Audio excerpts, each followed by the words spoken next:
Di pagi yang cukup dingin ini, kemarin alhamdulillah diguyur hujan, turun rahmat dari Allah Subhanahu wa taala, maka pagi ini menambah kekhusyuan insyaallah taala. Dinginnya pagi hari ini menambah kekhusyuan kita menjalankan satu di antara kewajiban seorang muslim, yakni salat subuh berjamaah, dan kemudian Allah masih memberikan taufik kepada kita semuanya untuk sama-sama kembali thalabul ilm, menuntut ilmu agama, bagian dari kewajiban kita sebagai seorang muslim. Hari ini banyak orang yang mengerti dan sadar bahwa meninggalkan sholat 5 waktu dengan sengaja tanpa uzur adalah dosa, bahkan dosa besar. Orang tidak berpuasa di bulan Ramadan padahal dia mampu, dia sadar bahwa itu adalah dosa besar, walaupun pada faktanya masih banyak yang meninggalkannya. Tapi hari ini banyak orang yang tidak memahami bahwa meninggalkan menuntut ilmu itu hukumnya adalah dosa. Rasul sallallahu alaihi wasallam mengatakan menuntut ilmu adalah kewajiban bagi setiap muslim. Tentunya muslim di sini muslim dan juga muslimah. Menuntut ilmu adalah wajib bagi yang bagaimana? Bagi hal-hal yang terkait dengan urusan kita dengan Allah, baik yang bersifat fardhu ain atau hal-hal yang bersifat akidah kita terhadap Islam, terhadap Allah, terhadap agama kita. Maka menuntut ilmu sesungguhnya wajib bagi setiap kita dari semenjak kita mendapat taklif kewajiban syariah hingga akhir hayat, hingga akhir hayat kita, wajib untuk terus meningkatkan keilmuan kita. Sebagaimana hari ini kita berusaha setiap hari bagaimana meningkat bisnis kita, meningkat keuangan kita, semakin baik keuangan kita, tapi lupa memikirkan bagaimana agama kita semakin baik, pengetahuan agama kita semakin sempurna sebagai bekal untuk ibadah, sebagai bekal menghadap Tuhan kita Allah Subhanahu wa taala. Karenanya teman sekalian, kembali lagi kita bersyukur kepada Allah di pagi yang berbahagia ini kita masih diberikan kesempatan oleh Allah Subhanahu wa taala untuk menjalankan kewajiban-kewajiban atas kita semuanya. Semoga Allah menerima ibadah kita, Allah membimbing kita, memudahkan kita semuanya, sehingga kita insyaallah taala dapat menjalani kehidupan ini dengan sebaiknya sesuai dengan ketaatan kepada Allah dan Rasul-Nya, dan insyaallah taala kita semua akan diwafatkan dalam kondisi terbaiknya, yakni husnul khatimah. Amin amin ya rabbal alamin. Salawat dan salam beriring untuk Nabi kita Muhammad, kepada seluruh keluarganya, sahabat-sahabatnya, dan orang-orang yang memperjuangkan agama dan sunnahnya hingga akhir masa. Allahumma ja'alna minhum ya rabbal alamin. Tidak berbanyak kata cuma sekalian, bahasan kita di pagi hari ini sejatinya adalah lanjutan dari bahasan sebelumnya. Tapi hari ini kita ambil judul bahasan kita adalah ikhwatus syayatin, teman-teman syaitan. Jadi bahasa kita hari ini adalah teman-teman syaitan. Siapakah teman-teman syaitan itu? Kenapa syaitan jadi teman kita? Inilah pokok bahasan kita. Cuma sekalian, pada bahasan sebelumnya telah kita singgung pada surah Al-A'raf ayat 16 sampai 17. Dalam Al-Quran ketika Allah mengisahkan tentang perintahnya di kala itu kepada seluruh penghuni langit, tentunya kepada para malaikat Allah atau siapapun makhluk Allah di langit, untuk menyembah Adam setelah Adam diciptakan oleh Allah Subhanahu wa taala sebagai bentuk takrimatan, kemuliaan bagi Adam, bukan penyembahan untuk Adam. Tetapi iblis menolak. Iblis dulu namanya Azazil, menolak perintah Allah taala karena dia merasa lebih senior dan dia merasa unsur ciptaan yang lebih mulia daripada unsur ciptaan Adam alaihi salatu wassalam. Kemudian dia minta kepada Allah, dan Allah melaknatnya ila yaumi yub'atsun. Allah melaknat iblis hingga akhir zaman. Makanya iblis umurnya begitu panjang, dia tidak mati, hidup kelak di akhir zaman. Dan dia menjadi penghuni neraka. Na'udzubillah min dzalika. Tetapi dalam kondisi seperti itu, iblis masih meminta kepada Allah. Sudah salah, dilaknat oleh Allah dan mengakui kesalahannya, tapi masih tidak malu meminta sesuatu kepada Allah Subhanahu wa taala. Yaitu apa? agar diberikan izin oleh Allah. Pertama, tidak dimatikan hingga akhir zaman. Yang kedua, agar tidak boleh mengganggu keturunan Bani Adam. Maka Allah pun izinkan. Allah pun mengizinkan hal tersebut. Dalam banyak ayat Allah menggambarkan hal tersebut. Satu di antaranya surat Al-A'raf. Allah berfirman tentang gambaran iblis. Qala fa bima aghwaytani la aqudanna lahum siratal mustaqim. Maka iblis laknat Allah menjawab, karena engkau telah menghukumku menghukumku menjadi manusia yang salah, yang sesat, yang mal'un, yang terlaknat dan penghuni neraka. Maka aku benar-benar meminta kepadamu untuk apa? Agar aku dapat menghalangi. Aghwaytani la aqulanna lahum, ketika engkau telah sesatkan aku, ketika engkau telah laknat aku ya Rabb, aku betul-betul akan duduk untuk mereka, untuk Bani Adam kelak, untuk apa? Menyesatkan mereka dari jalanmu yang lurus. Itu kata Iblis. Summa la'atiyannahum min baini aydihim wa min khalfihim wa an aymanihim wa an syama'ilihim wa la tajidu aktsarahum syakirin. Kemudian aku betul-betul akan datang kepada mereka, menggoda mereka dari hadapan mereka, wa min khalfihim, dari belakang mereka, dari kanan mereka, dari kiri mereka, wala tajiduhum aktsarahum syakirin, dan kau tidak akan mendapati keturunan Bani Adam orang-orang yang banyak bersyukur kepada engkau, kepada Allah Subhanahu wa ta'ala. Jemaah sekalian rahimani wa rahimakumullah, ini adalah janji iblis dan Allah mengabulkan janji tersebut. Allah mengabulkan janji tersebut bahwa iblis akan betul-betul mengganggu Bani Adam, mengganggu kita semuanya hingga kita mengikuti keinginan dan tipu daya iblis. Na'udzubillahi min dzalika. Jemaah sekalian rahimani wa rahimakumullah. Orang bertanya, tadi ada kalimat engkau sesatkan aku, aghwaytani, dalam ayat adlaltani, artinya adlaltani, engkau sesatkan aku. Apakah memang Allah menyesatkan iblis? Itu jadi pertanyaan. Berarti Allah tidak adil. Allah menyesatkan iblis, berikan petunjuk kepada istilah kepada Adam alaihi salatu wassalam.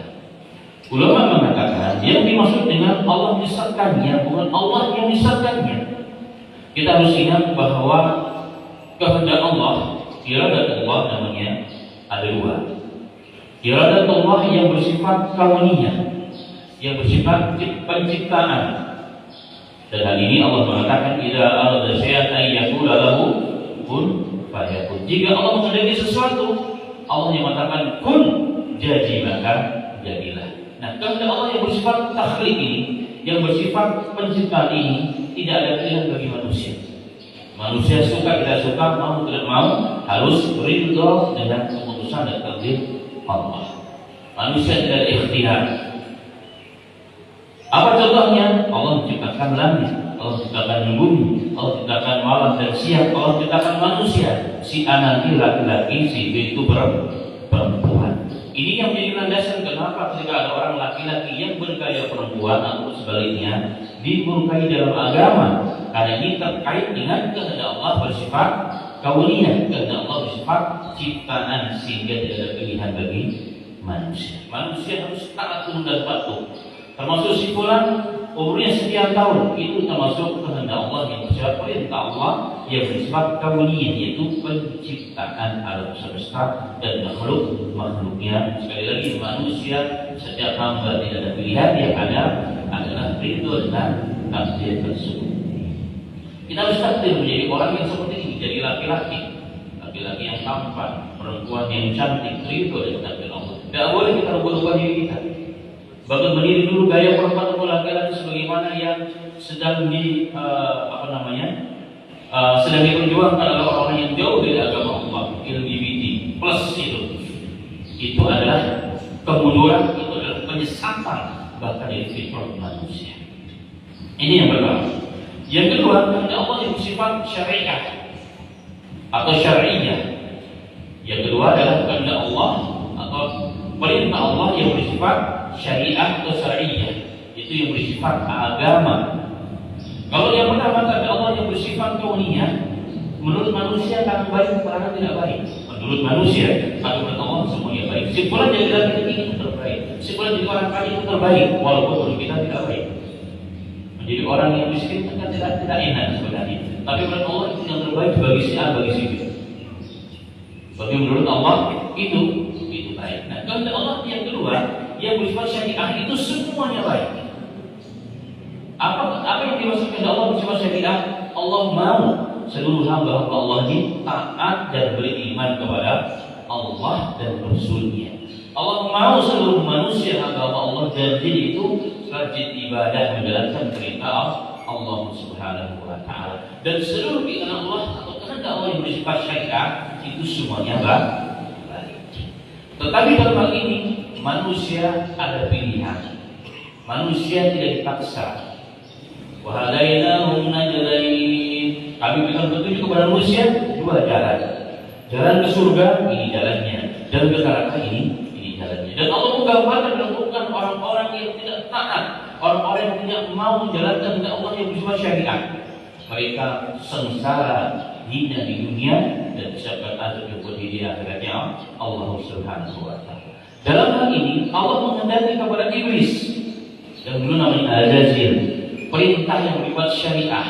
Tapi Allah tidak memaksa. Ternyata iblis tidak mau, tidak taat kepada perintah Allah Subhanahu wa taala. Bahkan aba wastakbara. Dia menolak dan karena dia sombong menolak atas perintah Allah Subhanahu wa taala. Karena itulah kesesatannya iblis itu hakikatnya karena hasil perbuatannya sendiri. Ketika orang tidak mau sholat, bukan karena takdir Allah kepada dia tidak sholat. Orang tidak taat kepada Allah dan Rasulnya, yang perempuan, yang akhwat, yang ibu-ibu, putrinya belum tutup aurat, tadi kan saya beranak-anak. Allah belum izinkan aku wahai umi, wahai aku. Kalau Allah menghendaki aku tutup aurat, tutup aurat. Nah, ini orang yang cerdas, tapi cerdasnya salah. Kalau terkait dengan syariah, semua ikhtiar manusia. Allah tidak pernah memaksa. Allah tidak pernah memaksa. Makanya Allah utus berapa? Utus 124 nabi, 315 rasul bersama mereka sebagai turun masahif dan turun kitab-kitab suci untuk mengajak manusia kepada Allah Subhanahu wa taala. Karena manusia ada ikhtiar, ada pilihan mau taat atau tidak taat, makanya Nabi Muhammad siang dan malam mengajak manusia kepada Allah Subhanahu wa taala. Maka kembali kepada bahasan, kesesatannya iblis adalah kesesatan kalau pilihannya bukan kehendak Allah Subhanahu wa taala, tapi dia menyalahkan Allah. Ini kesalahan iblis yang berikutnya. Dia menyalahkan Allah. Engkau telah sesatkan aku ya Rabb, maka aku minta permintaan. Masya Allah. Dia yang salah, yang disalahkan Allah Subhanahu wa taala. Sudah begitu tidak malu, minta untuk diberikan beberapa hadiah. Sudah salah minta hadiah, kan lucu. Inilah sebagai iblis. Na'udzubillah min dzalik. Sudah salah, sudah korupsi, masih minta diskon. Malu harusnya. Udah begitu masih senyum lagi. Ini mengindikasikan bahwa hukum kita belum tegak. Makanya orang masih bermain-main dengan hukum. Baik.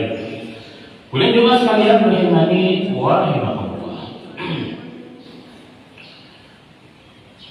Iblis sekali lagi telah berjanji bahwa dia akan menyesatkan seluruh keturunan Bani Adam dari jalan Allah yang lurus. Dari jalan Allah yang lurus. Dalam hadis yang cukup panjang, dari Sabrah bin Abi Fahmi radhiyallahu anhu, beliau mengatakan, aku mendengar Rasulullah SAW bersabda, syaitan berkata, syaitan ini maksudnya adalah iblis. Sebelum kita masuk pada hadis, kita membedakan iblis, syaitan, dan jin. Banyak orang yang salah paham. Iblis itu hanya satu. Kalau jin itu banyak. Jin itu adalah makhluk Allah yang tidak nampak. dan mereka terbagi menjadi dua. Yang muslim sebagaimana manusia, atau yang tidak muslim kafir. Yang kafir namanya syaitan. Jin jahat, jin kafir namanya syaitan. Kalau jin muslim namanya jin. Dan Rasulullah mensifati jin muslim adalah saudara kita, walaupun kita tidak boleh berteman dengan mereka. Istilah jadikan saudara itu dilarang dalam syariat. Itu perbuatan yang syirik menurut agama Islam. Maka syaitan itu secara makna adalah berusak, yang merusak, yang tidak pandai bersyukur, yang suka berbuat maksiat, yang menyesatkan. Maka syaitan itu hakikatnya adalah sifat karakter jin yang jahat. Makanya syaitan itu terkadang juga bentuknya manusia. Karena syaitan jin wal ins dalam Quran. Setiap para nabi dan rasul ada musuhnya. Siapa? Syaitan dari jin dan juga dari manusia. Maka kita bisa jadi syaitan untuk istri kita. Kalau kita mengajak istri kita dan keluarga kita kepada kesesatan.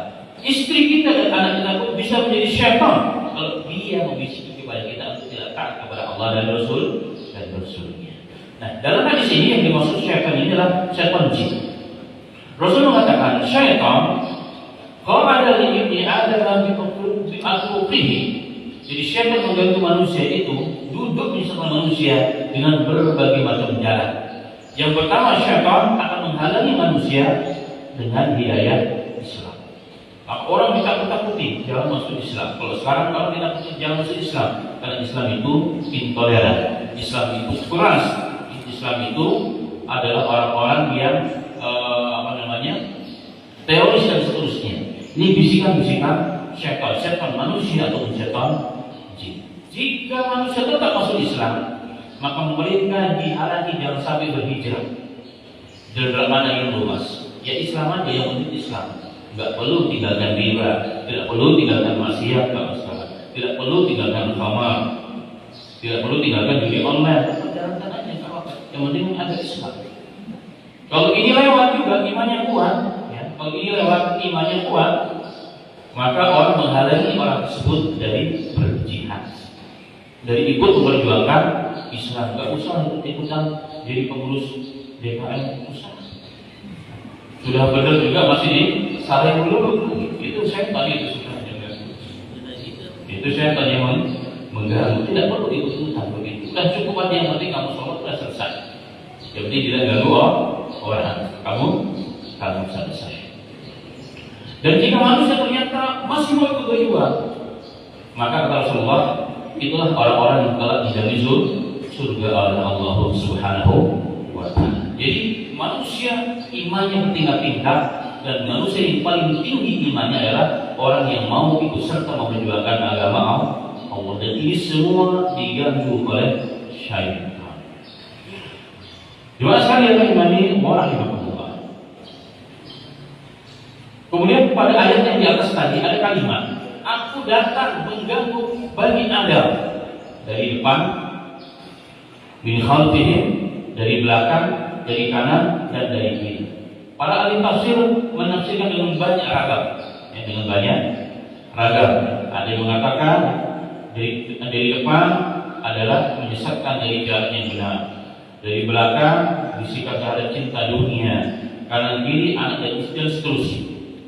Tapi ditafsirkan yang jelas mereka duduk menunggu jalan kita, mau disediakan dari manapun mereka bisa, dengan cara apapun mereka bisa. Sehingga dalam hadis yang sahih, setiap hari iblis itu akan mengadakan rapat, mendengarkan laporan para pasukannya dari syaitan-syaitan jin.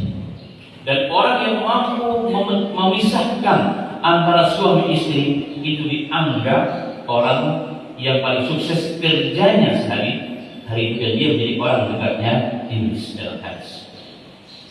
Kenapa demikian? Orang yang saling mencintai karena Allah suami istri itu dianggap jika dia berpisah maka kerja iblis sukses.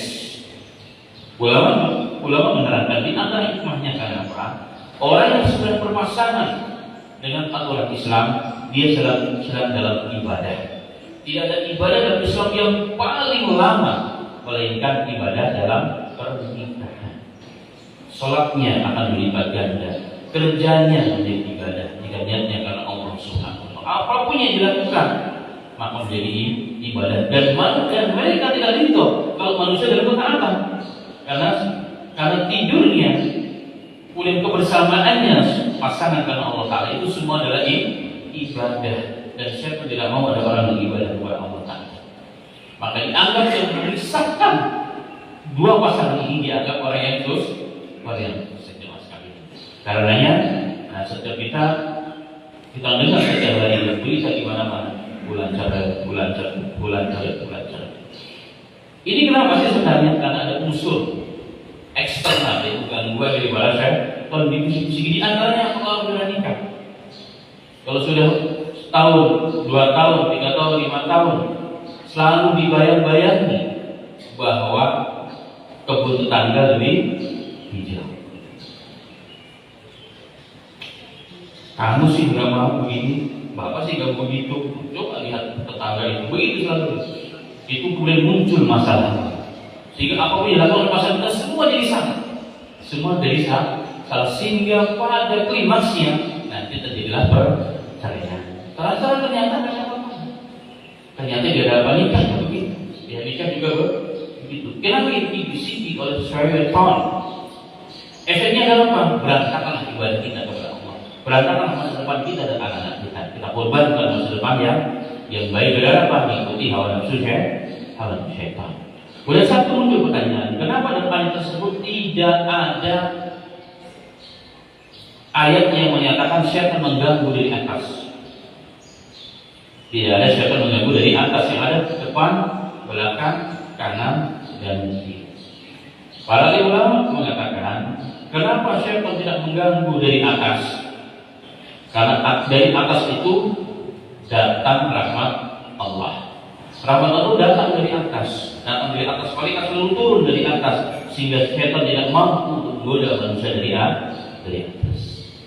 Jadi orang yang taat kepada Allah selalu dalam lindungan Allah, selalu dalam lindungan malaikat Allah Subhanahu wa taala, sehingga mereka tidak mampu sekali lagi mengganggu manusia, karena rahmat Allah selalu datang dari atas. Itu salah satu di antara tafsiran para ahli ulama kita. Boleh jemaah sekalian rahimani wa rahimakumullah.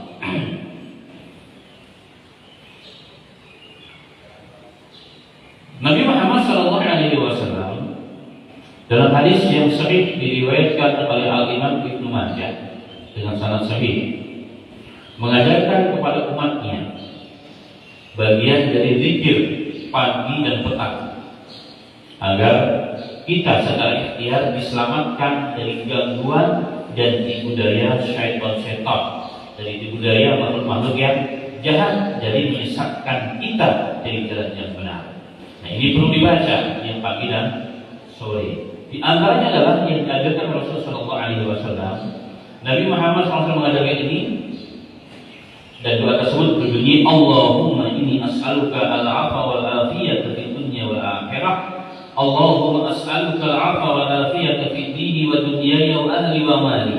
Allahumma astur awrati wa amir al-qur'ati waqfidni min bayni yadayya wa min khalfi an yamini wa an shimali wa min fawqi wa a'udzu bika an uqtala min tahti.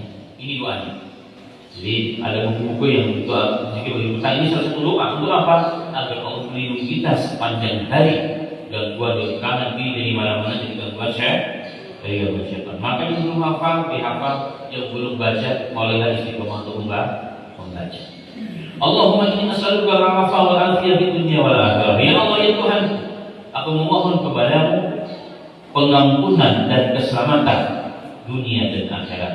Ya Allah ya Tuhan, aku mohon kepadamu al-'afwa wal 'afiyah, keselamatan, pengampunan dalam urusan agama dan urusan dunia, dalam urusan keluargaku dan urusan hartaku. Allah mastur awrati, ya Allah tutuplah auratku, tutuplah aib-aibku, wa amin ro'ati, dan selamatkanlah, jauhkanlah, tanamkanlah setenang dalam diriku, dalam hatiku.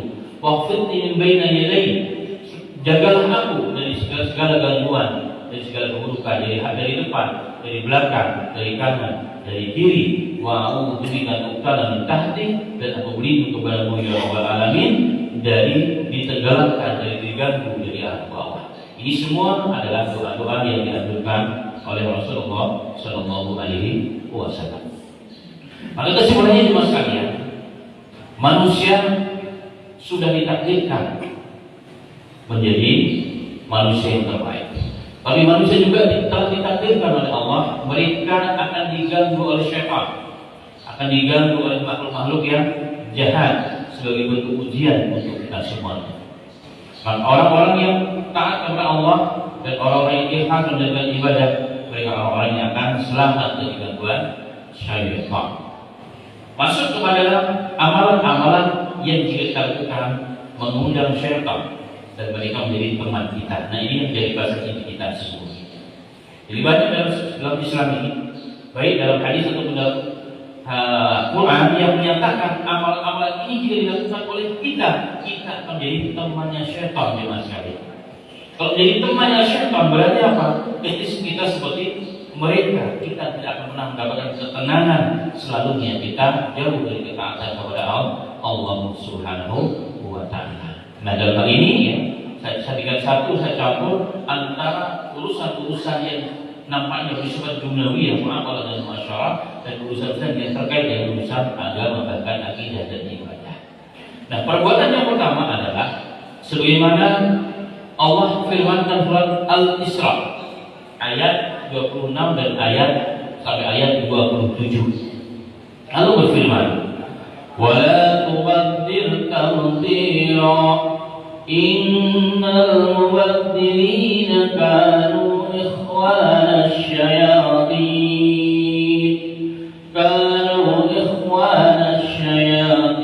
wa kana syaitanu lirabbih kafura." Allah mengatakan, "Wala tubadzir tabdzira." Wahai manusia, janganlah engkau berbuat mubadzir. Kenapa? Innal mubadzirin kanu ikhwana syayatin. Karena orang yang suka berbuat mubadzir itu adalah teman-temannya syaitan. Bukan hanya syaitan jemaah, temannya syaitan. Wa kana syaitanu li rabbih kafura. Dan sesungguhnya syaitan itu kepada Tuhannya kufur, tidak pernah mensyukuri nikmat yang Allah berikan kepadanya. Maka jadi syaitan. Kalau syaitan bersyukur bukan syaitan. Ini sifat bawaan dari syaitan. Kemudian dalam Islam ada dua istilah, ada israf dan ada mubadzir. Ada israf dan ada mubadzir. Seperti dalam ayat, ya, seperti dalam ayat surah Al-A'raf, "Ya bani Adam khudhu zinatakum 'inda kulli masjidin wa qulu washrabu wa la tusrifu innahu la yuhibbul musrifin." Wahai bani Adam, wahai keturunan Adam, khudhu zinatakum 'inda kulli masjidin. Ketika kau mau berangkat ke masjid untuk ibadah di masjid, acara apa saja di masjid, maka berpakaianlah dengan pakaian yang baik, percantikkanlah dirimu karena engkau akan menghadap Tuhan. Hari ini kan kembali, kalau mau undangan, masya Allah. Ingat mau ke masjid, maaf ibu-ibu yang pakai baju tidur. Kan gitu. Bapak-bapak juga gitu, kadang cuma pakai kaos doang ya, kaos doang baru tidur, yang ada sedikit bau-bau dikit. Padahal kata Allah, khudhu zinatakum inda kulli masjid. Ketika Anda berangkat masjid, berpakaianlah yang terbaik karena Anda sedang menghadap Tuhan Anda. Kita masuk rumahnya Tuhan Rabbul Alamin, Allah Subhanahu wa Ta'ala. Berpakaianlah sebaik-baiknya, pakaiannya orang yang baru-baru. Kalau ibu punya wangi tapi yang tidak ada baunya. Kalau bapak punya wangi yang cukup baik. Nah, Allah mengatakan, "Kulu washrabu," makan dan minum. Maka mana itu perintah agama Allah? Kita niatkan ini perintah Allah. Tadi katakannya, "Wala tusrifu," jangan berlebih-lebihan. Innahu la yuhibbul musrifin. Allah sama sekali tidak menyukai orang-orang yang berbuat israf, yang berbuat berlebih-lebihan. Dan ini mirip dengan kalimat la tubadzir, wala tubadzir, jangan berbuat mubadzir. Ulama membedakan mubadzir dengan israf. Mubadir itu kata ulama adalah melakukan sesuatu yang sama sekali tidak ada manfaatnya sebenarnya. Itu namanya mubadir. Kalau israf, manfaat tetapi berlebihan. Manfaat tapi berlebihan. Kita mau ke masjid pakai sendal. Sendal kan ada manfaatnya, membawa kita ke masjid, menjaga kaki kita daripada gangguan di tanah. Tapi kita beli sendal untuk ke masjid, belinya yang terbuat dari emas. Ya harganya sekian juta, itu namanya israf. Ada manfaatnya, tapi bisa dengan beli yang sejuta, pakai 500 sudah bagus, bahkan mungkin 50.000 juga dapat. Atau di masjid juga nanti kadang-kadang juga hilang, diambil oleh orang. Tapi israf itu namanya israf berlebihan. Maka kita bisa makan dengan harga yang 100.000 satu porsi, kita makan kami yang harga 1.500.000. Itu namanya israf. Maka Allah mengatakan, kulu wasrabu, boleh makan dan minum, wala tusrifu, tapi jangan berlebihan. Sedangkan mubadir dari awalnya sama sekali tidak ada manfaatnya. Sama sekali tidak ada manfaatnya, maka mubadir itu lebih berat hukumannya di sisi Allah Subhanahu wa Ta'ala. Kalau ditanya, Pak Ustaz, kira-kira apa contoh mubadir itu? Yang sama sekali tidak ada manfaatnya, jadi medis tidak ada, jadi masalah tidak ada. Apa itu? Ashabul hisab, ngerokok. Ngerokok itu, maaf, bukan israf, sama sekali tidak ada manfaatnya. Tapi saya kalau nggak ngerokok nggak bisa mikir, itu faktor kebiasaan, sugesti saja. Ternyata banyak orang bilang rokok lebih banyak mikirnya. Adakah manfaatnya? Nih, bilkul nih kata satu kali tidak ada. Bilkul nih tidak ada manfaatnya sama sekali.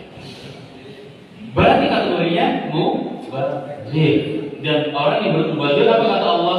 Innal mubadzirina kanu ikhwana syayatin wa kana asy-syaitanu rabbi kafura. Orang-orang yang berbuat mubadir adalah teman-temannya syaitan, dan setan itu selalunya tidak bersyukur kepada Allah. Pertanyaannya, masihkah kita menjadi temannya syaitan? Pertanyaannya kembali kepada masing-masing. Silahkan pikirkan. Nah, itu mubadir atau israf? Mubadir. Dan masih banyak contoh-contohnya. Itulah yang paling gampang, itu semua orang pasti paham. Ibu-ibu kalau bapak-bapaknya berhenti merokok, kira-kira senang apa senang? Pasti senang dan bahagia. Ya Allah, suami sudah nggak merokok. Alhamdulillah. Berarti suami saya sudah bukan lagi teman setan. Kalau suami ibu-ibu masih merokok, dia lebih cinta setannya daripada cinta ibu. Jadi mereka lebih senang berteman dengan setan daripada berteman dengan ibu. Padahal kalau disakit siapa nemenin? Ibunya, istrinya. Setan mana? Gak tahu yang ditinggalkan oleh setan. Allah Akbar. Semoga teman-teman kita di sini semuanya tidak ada yang merokok.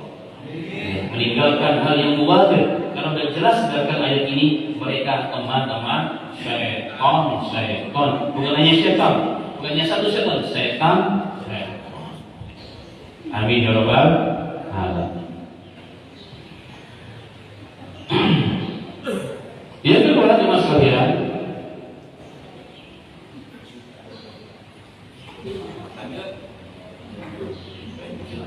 yang kedua adalah yang menjadi teman setan adalah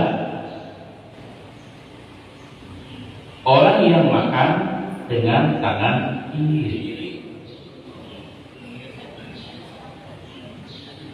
Ya, orang makan dengan tangan kiri, ternyata temannya setan. Kok bisa? Asal-asal. Oh, ada hadis bukan saya. Nabi Muhammad yang ngomong. Ya, saya bacakan hadisnya riwayat Tirmidzi dan lain sebagainya. An Abdullah bin Umar radhiyallahu anhu anna Nabiy sallallahu alaihi wasallam qala la ya'kul ahadukum bi shimalihi wa la yashrab bi shimalihi fa inna syaitan wa yashrabu bisimali. Dari Abdullah bin Umar radhiyallahu anhuma bahwa Nabi Muhammad sallallahu alaihi wasallam bersabda, la yakul ahadukum bisimalihi. Janganlah sekali-kali seseorang di antara kalian yang mengaku sebagai muslim makan dengan tangan kirinya, dan jangan pernah minum dengan tangan kirinya. Kenapa? Fa inna syaitan, karena syaitan itu yakulu bisimalihi, dia makan dengan tangan kirinya, wa yashrabu bisimalihi, dan minum dengan tangan kirinya. Temannya saya di sini insya Allah tidak ada. Yang ada di seberang sana sini mah tidak ada insya Allah. Amin ya rabbal alamin. Karena asalnya sesuatu yang baik itu disunahkan dengan tangan kanan. Makan perintah Allah, makan rezeki Allah hal yang luar biasa. Maka disunahkan dengan tangan kanan. Makanya dalam hadis Aisyah Sahih dalam riwayat Bukhari adalah Nabi Muhammad SAW menyukai sesuatu yang baik dengan tangan kanan. Sebenarnya termasuk pakai sendal tangan kanan, misil tangan kanan, apapun diboleh dengan tangan kanan, termasuk makan dengan tangan kanan. Dalam satu riwayat Rasulullah sudah makan berjamaah dengan sahabatnya pakai nampan begitu. Tiba-tiba datang anak kecil yang sedang duduk di pangkuan, kemudian duduk di pangkuannya Rasulullah SAW. Dalam riwayat itu Rasulullah. Wa kana yadayya tatishu fi saqati faqala li Rasulullah SAW, ya ghulam samillah wa qul bi yaminik wa qul bima yalik. Wahai anak, makanlah dengan menyebut nama Allah dan makan dengan tangan kanan dan makan yang maka makan dengan tangan kanan satu keharusan, makan dengan kiri temannya syaitan. Kemudian itu teman syaitan sudah pasti. Apa hukumnya? Kemudian apa hukumnya makan dengan tangan kanan? Apa hukumnya makan dengan tangan kanan? Para ulama kita hampir seluruhnya, hampir seluruhnya mereka mengatakan bahwa makan dengan tangan kiri tanpa uzur, bukan karena sakit, bukan karena apapun uzur syar'i, hukumnya adalah haram. Hukumnya adalah haram. Walau ada yang mengatakan makruh, ada makruh, tapi makruh lebih dekat kepada haram. Tapi menurut para ulama kita, rata-rata mereka berpendapat hukumnya haram. Termasuk ibarat ulama dalam mazhab Syafi'i, Al-Imam Ibnu Hajar Al-Asqalani mengatakan haram. Al-Imam Syaukani haram, Al-Musa'ani Al-Yamni bukannya haram. Kenapa? Karena kita diperintahkan agar selalu khilaf dengan syaitan. Rasulullah mengatakan dalam hadis yang lain, khilaflah kalian dengan Yahudi dan Nasara dan juga syaitan. Maka ketika kita makan dengan tangan kanan, tangan kiri, maka kita menyerupai syaitan. Jika ulama mengatakan orang yang masih makan dengan tangan kiri dan dia tahu larangan dari agama, kalau bukan dia syaitan, maka dia sabiqu syaitan, dia mirip dengan syaitan. Nah, kalau kita makan dengan cara syaitan jemaah sekalian, lalu bagaimana manfaat dari makanan tersebut akan menguatkan kita dalam ibadah kepada Allah Subhanahu wa taala. Nah, ini harus mulai dibiasakan dari semenjak kecil. Dari semenjak kecil, bahkan masih kecil kita ajarkan. Sayang, anakku makan dengan tangan kanan, dengan tangan najis orang bilang. Jangan dengan tangan kiri. Tangan kiri adalah tangan digunakan oleh bukan tangan kiri syaitan, bukan. Kalau makan dengan tangan kiri itu tata cara makannya syaitan, orang-orang yang tidak tahu agama sama sekali. Dan orang jemaah agama itu dilihat bagaimana di antaranya cara makan seseorang. Kalau dari urusan makan aja nggak masuk sunnahnya, tidak masuk kategori agama, maka yang lain berat untuk menjalankan agama Allah Subhanahu wa taala. Maka sekali lagi teman sekalian, makanlah dengan cara Rasulullah SAW, makan dengan tangan kanan dan didahului dengan bismillah, ya, dengan bismillah. Jika kita makan dengan tangan kiri, pertama makan tercabut barokahnya.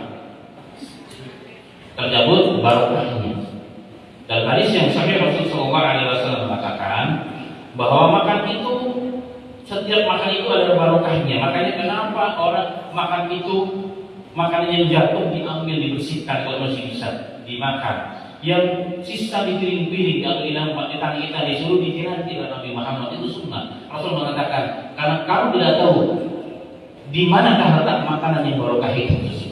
Kalau dibiarkan yang makan adalah syaitan. Kalau barokah dimakan oleh syaitan yang kuat yang sekali. Makanya kita makan banyak, tapi itu ibadah berat. Makanya bergizi. Bahkan ada istilah makannya sehat dan sempurna. Pakai daging, pakai sayuran, pakai buah, pakai susu. Bukannya itu 17.000, bukan. Sempurna banget nih. Makanya sehat, masya Allah. Tapi ketika di masjid, dikemana azan Allahu Akbar, nggak ada kekuatan untuk melangkahkan kaki, ada kekuatan. Jadi sehatnya di mana? Gak mungkin. Tata caranya tidak benar. Di antaranya apa? Makan dengan tangan di. Ada orang bertanya, nggak bisa kalau makan dan minum kiri, kalau sedang makan pakai tangan, kan kotor dari gelasnya. Saya bilang lebih baik kotor gelas tidak cuci daripada kotor hatimu dan kotor sunat begini. Gelasnya dicuci cuma, nggak ada masalah. Tapi kalau kotor hati kita, kalau itu di syaitan dan membuat di sunnah Nabi Muhammad SAW, itu satu kerugian yang kita bawa sampai akhirnya Allah Subhanahu wa Ta'ala.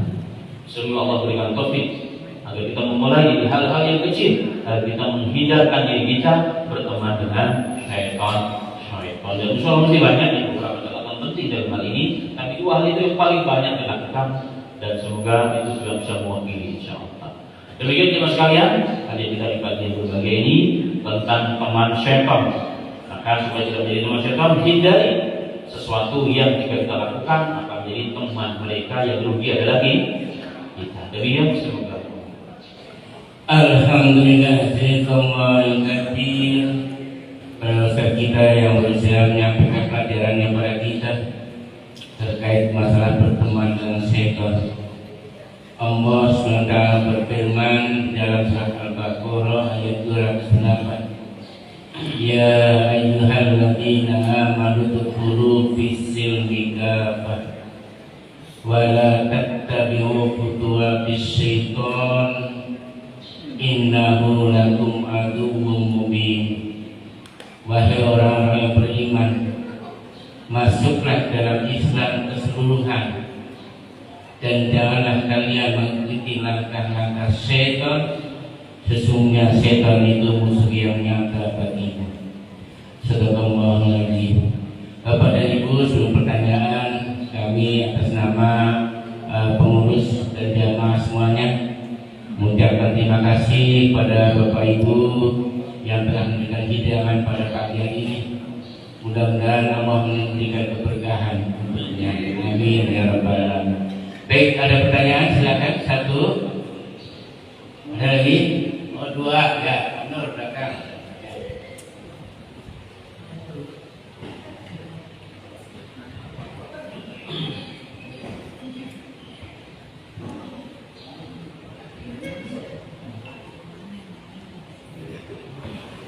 Assalamualaikum warahmatullahi wabarakatuh. Para subhanallah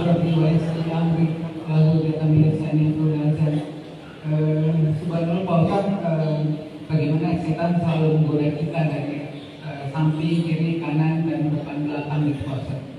Kadang-kadang saya juga bingung gitu, kadang-kadang seorang ustaz atau imam itu bisa-bisanya digoda oleh setan padahal dia sedang berhadapan dengan Allah gitu Pak Ustaz. Kadang-kadang waktu sholat dia lupa doa kunut gitu Pak Ustaz. Kadang-kadang saya jadi bingung, kunut itu sebetulnya bukan dari sholat apa tidak gitu Pak Ustaz. Tapi akhirnya diadakan sholat sahwi untuk mengulangnya atau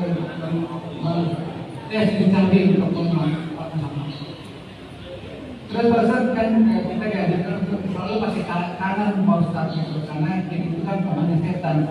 Sekarang diadakan untuk selalu berzikir dengan tangan kanan gitu Pak Ustaz. Itu gimana Pak Ustaz? Itu saya. Assalamualaikum warahmatullahi wabarakatuh. Pertanyaannya, apakah doa kunut itu memang wajib atau tidak gitu Pak Ustaz? Tapi dia harus sujud sahwi gitu Pak Ustaz. Terus mengenai zikir tangan kanan itu masih membingungkan gitu Pak Ustaz. Itu saja. Assalamualaikum warahmatullahi wabarakatuh. Assalamualaikum. Surat sebagaimana surat Al-Baqarah ayat 275 yang mengatakan bahwa orang yang makan riba itu seperti orang kemasukan setan, dan bagaimana berkisar yang dimasukkan riba itu dan seperti apa orang yang makan riba itu kemasukan setan. Surat Al-Baqarah ayat 275. Wassalamualaikum warahmatullahi wabarakatuh. Masih ada lagi? Ibu ada ibu? Cukup? Ya, saya akan. Oh, satu lagi. Ya.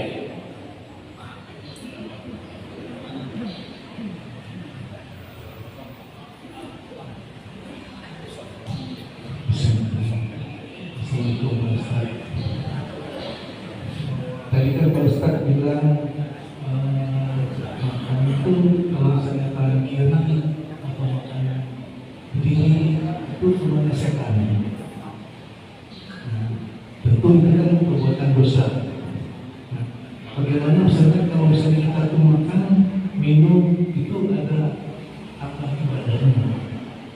Salah satunya mungkin seperti tadi diawali dengan baca Bismillah, terus misalnya diakhiri dengan baca Alhamdulillah, itu salah satu. Jadi mungkin banyak lagi yang cara-cara yang untuk mengamalkan ibadah. Terus yang kedua tadi Pak Ustaz bilang kalau misalnya makan lebih itu nggak boleh. Tapi ada juga yang bilang itu kita tinggalkan misalnya sisa makanan itu mungkin ada rezeki dari umat-umat yang lain, umpamanya semut atau tikus apa itu. Gimana? Ya. Bismillahirrahmanirrahim. Bapak. Pertama terkait pertanyaan tentang hukum kunut subuh. Hukum kunut subuh bagi mazhab Syafi'iyah hukumnya sunnah muakkadah, bukan wajib. Tidak seorang pun dari ahli sunnah yang mengatakan itu wajib, sunnah muakkadah. Jadi itu menurut mazhab Syafi'iyah. Kecuali dan mazhab Hanabilah, kemudian Hanabilah, jadi Ahmad, Malik dan Hanafi, mereka mengatakan tidak sunnah muakkadah. Jadi sunnah muakkadah bagi mazhab Syafi'iyah, bukan wajib. Jadi tidak ada seorang ulama Syafi'iyah pun mengatakan wajib. Artinya kalaupun orang tidak kunut subuh, hukumnya sah saja. Alhamdulillah sekarang banyak masjid yang bagi kunut juga alhamdulillah tidak ribut.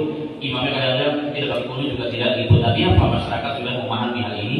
Itu perbedaan yang biasa, yang lumrah, yang harus saling menghargai, saling menghormati. Kembali kepada keyakinan masing-masing. Yang kedua terkait dengan zikir. Memang disunahkan zikir, utama zikir pada sholat itu dengan tangan kanan, bukan dengan tangan kiri. Dengan tangan kanan, dengan jari-jari kita. Rasul mengatakan fa'inna mustalqahum yaumil qiyamah, karena nanti mereka menjadi saksi pada hari kiamat. Itu lebih nyunahnya lagi, terutama kalau zikir pada sholat ya, itu dengan tangan kanan. Itu dengan tangan kanan itu disunahkan oleh agama kita, dan itu menjadi hampir kesepakatan para ulama kita. Jadi boleh kita biasakan. Jadi zikir tangan kanan aja. Ini sudah paham semua lah ya. Tangan kiri disebut dulu. Ini ada tugas yang lain. Untuk zikir tangan kanan. Bukan tidak boleh, tetapi sunnah. Itu adalah sunnah. Kecuali jika tangan kanan dan jari-jarinya bermasalah alias ada uzur, yaitu boleh saja, tidak ada masalah. Bagaimana kalau menggunakan alat yang lain dihasilkan, boleh, tidak ada masalah. Tapi yang nyunah memang dengan jari-jari. Kalau zikir pada sholat kan tidak banyak-banyak, hanya 33 dan 34, masih mampu dan masih bisa dengan jari-jari. Baik, pertanyaan kedua saya akhirkan, kembali langsung ke pertanyaan ketiga. Sebentar Ustaz. Tadi ditanya Bapak tadi, kita imam kita ini dia lupa kunut itu, terus terakhirnya dia sujud itu, gimana itu? Dia sudah sampai dia lupa imam, lupa kunut, terakhirnya dia terus sampai itu. Tanya sama Bapak tadi. Ya.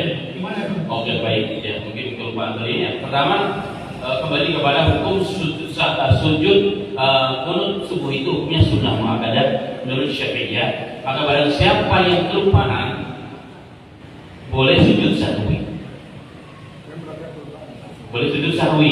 Kalaupun tidak, sah. Dan kalau kita sudah biasa tiap hari sholatnya memang imamnya dan jemaah biasa paling kunut, maka dianjurkan sujud sahwi. Jadi gitu memang sujud sahwi setelah di akhir ya, di akhir sama-sama kita paham. Itu mungkin pertanyaannya. Pertanyaan kedua terakhir, pertanyaan ketiga tentang adab makan dan minum. Tadi yang saya sebutkan hanya satu adab dalam Islam agar makan dan minum kita menjadi ibadah. Karena makan dan minum adalah ibadah. Makan dan minum adalah perkara mubah, kepada sesuatu yang diperlukan oleh manusia. Muslim adalah muslim, bahkan makhluk lain selain manusia. Tapi makan minumnya orang Islam itu tidak sebagaimana makan minumnya orang yang tidak beriman. Ianya perintah agama dan ianya menjadi ibadah. Kapan akan jadi ibadah? Satu, jika niatnya ketika makan dan minum, niat ini adalah perintah Allah. Yang kedua, makan dengan bismillah. Makan dengan tangan kanan. Kalau bisa langsung dengan tangan, dengan jari. Memang makanan yang memungkinkan tidak makan dengan jari. Tapi kalau makannya bakso, kalau makannya soto, kayaknya susah itu kalau pakai jari. Jangan tangan kita butuh. Itu pakai sendok, nggak apa. Yang penting tangan kanan. Yang penting tangan kanan diakhiri dengan alhamdulillah dan duduk. Dan duduk itu disunahkan oleh Nabi Muhammad SAW. Kalau memungkinkan kita biasakan makan berjamaah di rumah atau di mana. Makan pakai nama itu makan sunnah. Kalau zaman Rasulullah makan makanan Rasulullah itu kadang makan bisa untuk orang 3, orang 5, orang 10, orang 15. Jadi makannya besar sekali. Aman. Dan itu barokah. Dan Rasulullah mengatakan makanan satu orang kalau makan bersama bisa untuk 2 orang. Makanan 2 orang bisa untuk 4 orang. Makan 4 orang bisa untuk 8 orang. Dengan cara makan berjamaah. Itu di antara tata cara untuk makan yang mendapatkan pahala. Baik, kemudian kalau makan tangan kiri kan haram. Apakah makanan yang menjadi haram? Tidak. Yang haram itu perbuatannya. Perbuatan dosa makannya tetap tidak haram. Yang penting memang asalnya bukan jadi mencuri, bukan buat korupsi, maka insya Allah halal.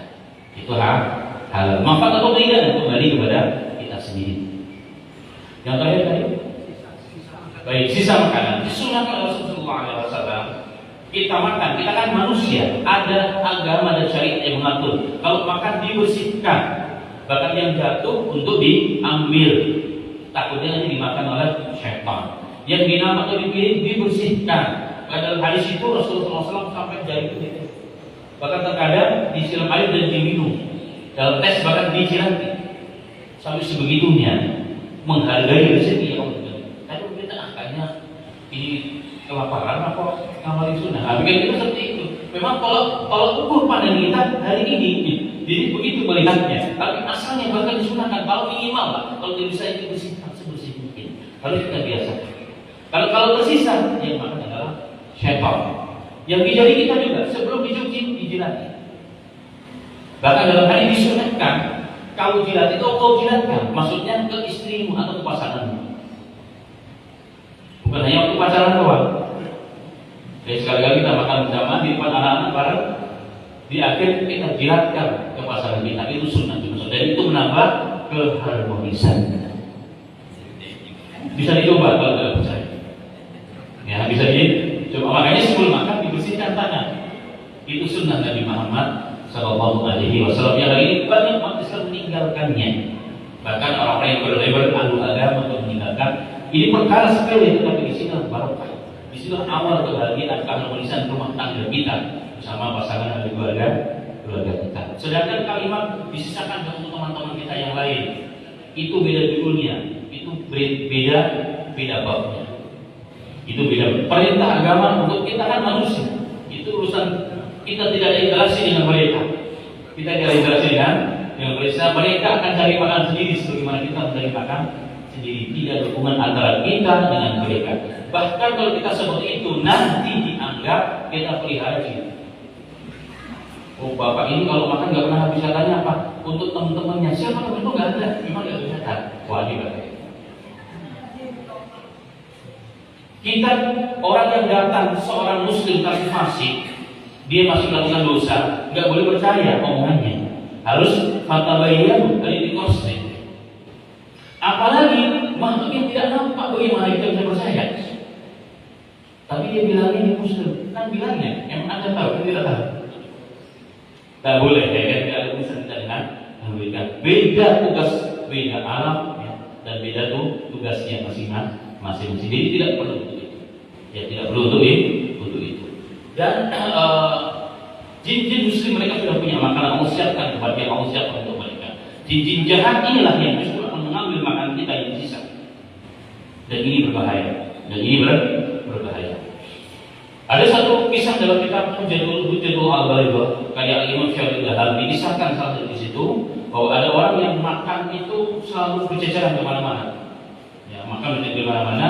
Maka seorang syekh melihat bahwa bersama itu ada jin yang memang sengaja mengganggu supaya makanannya berceceran. Untuk apa? Supaya dia dapat makan. Kenapa jin jahat ingin makan bersama kita? Karena tahu jika orang Islam yang makan itu barokah. Makan orang Islam itu baru halal atau riba. Dia ingin mendapatkan itu. Untuk apa? Untuk dia menggoda kita, bukan untuk taat ibadahnya, untuk menggoda kita. Tapi kan kalau kita makan gitu kayaknya nggak keren gitu. Kerennya kan makan sisakan paruh gitu. Kelihatan kita orang kaya. Kekinian gitu loh katanya. Itu ternyata kebiasaan orang-orang tidak beriman kepada Allah dan Rasul. Baik. Yang terakhir tadi adalah tentang riba. Memang ini juga satu poin yang nanti kita akan bahas sebenarnya. Tapi tadi boleh tanyakan dulu ya, boleh tanya kita dulu. Jadi orang yang bermain riba, maka dia temannya syaitan. Bahkan dirasuki oleh syaitan. Bukan hanya berteman, kalau berteman kan di luar, ini dirasuki oleh syaitan. Jadi syaitan dan dia telah menyatu padu menjadi satu. Itulah pemakan riba.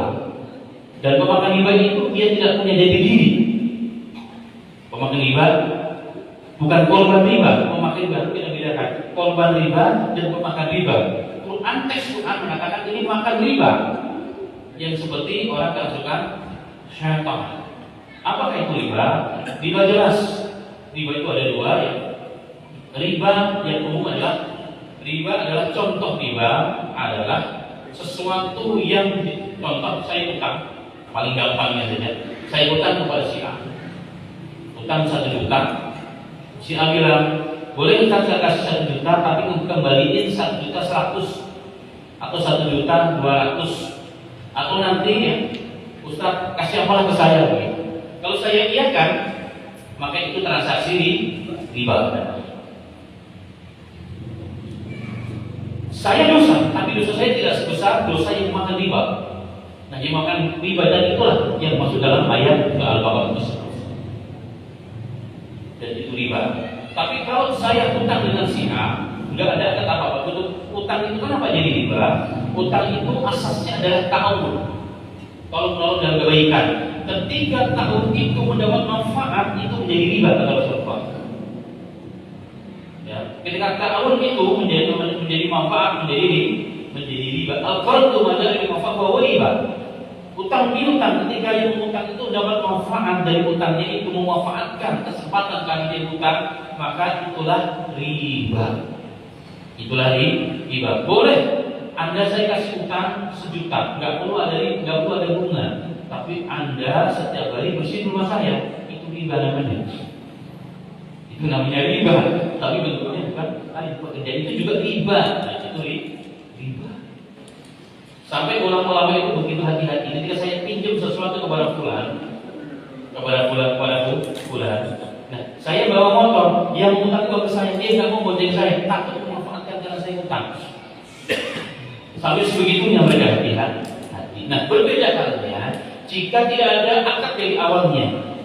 Saya sebagai bentuk terima kasih telah diutangi 1 juta oleh si A. Dalam kondisi terpaksa, namanya orang yang lagi butuh ditolongkan, Masya Allah. Maka bentuk terima kasih saya kembalikan. Ini Pak Haji 1 juta dan ini dibantu sedikit sebagai bentuk hadiah dari saya. Boleh diterima, itu tidak riba. Yang penting tidak ada isyarat, tidak ada akad apapun. Bahkan Rasul mengatakan khairukum qadaan. Sebaik-baik di antara kalian adalah orang yang paling baik dalam mengembalikan utang piutang, yakni dikembalikan utangnya, diberikan hak. Yang penting tidak ada akad di awal. Itu contoh saja. Dan Rasul mengatakan, "Idza tabayatum bil inah." Jika Anda hidupnya, transaksi hidupnya adalah riba menjadi pola hidup. Ya, kemudian kali tinggalkan jihad fisabilillah, ini panjang saya potong. Kali tinggal jihad fisabilillah, sallallahu alaihi wasallam, maka Allah akan menimpakan kehinaan. Jadi orang yang penuh dengan riba, Allah timpakan kehinaan. La yamsiku hatta yajida dini, enggak akan keluar keinginan dari kehidupannya kecuali dia kembali kepada agama. Dia meninggalkan riba dengan sempurna, mengamalkan perintah agama Allah Subhanahu wa taala. Demikian, dan insya Allah semoga nanti bisa kita bahas ada kemampuan itu.